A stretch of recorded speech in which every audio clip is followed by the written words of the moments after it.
want to ask you one question about the election results.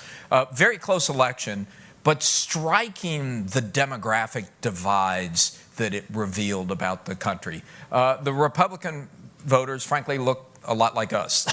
I mean, look around this room. It was middle-aged white males.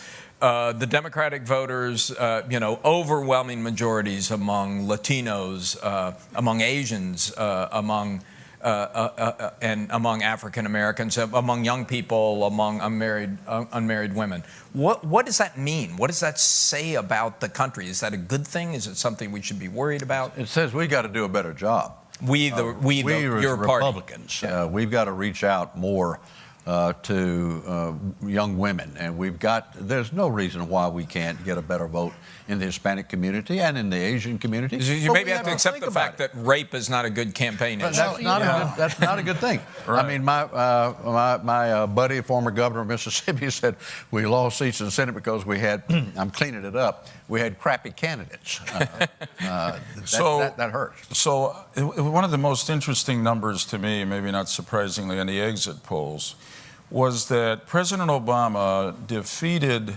Governor Romney among self-described moderates by 15 points. So this is an expression, and you could ask a lot of complicated questions about who are they, but because a lot of people would say President Obama is least center-left, right? But it's all comparative.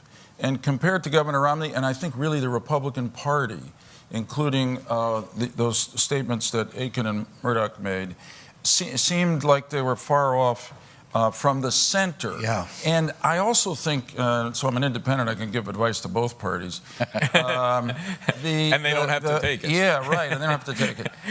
The party of Ronald Reagan and Jack Kemp, the party of upward mobility, that didn't seem to be the Republican Party this year. And now maybe it was because of this very effective attack campaign against Mitt Romney, Bain Capital, 47%, all that stuff.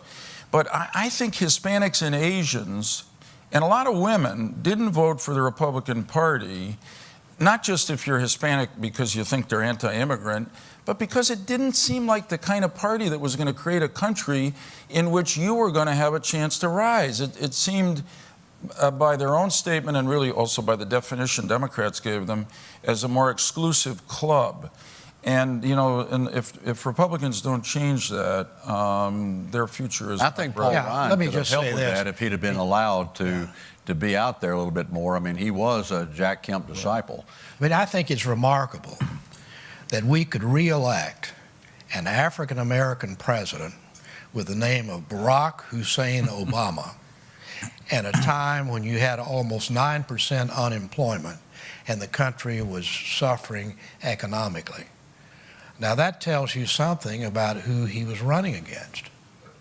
And I'm not talking about the person particularly. I frankly think Romney was an attractive candidate. But it tells you something about what the people perceived his party represents.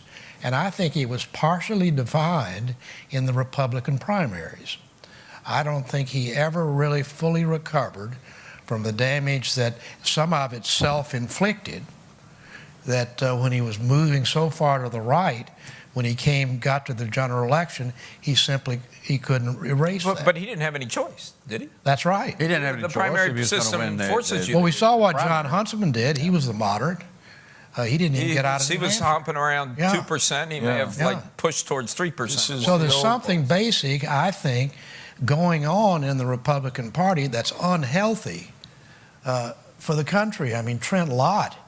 Trent Lott is not comfortable, I think, with some of the right of that party, and you want to deal with that? I don't know when I became an establishment moderate. Well, you are an establishment moderate. Yeah.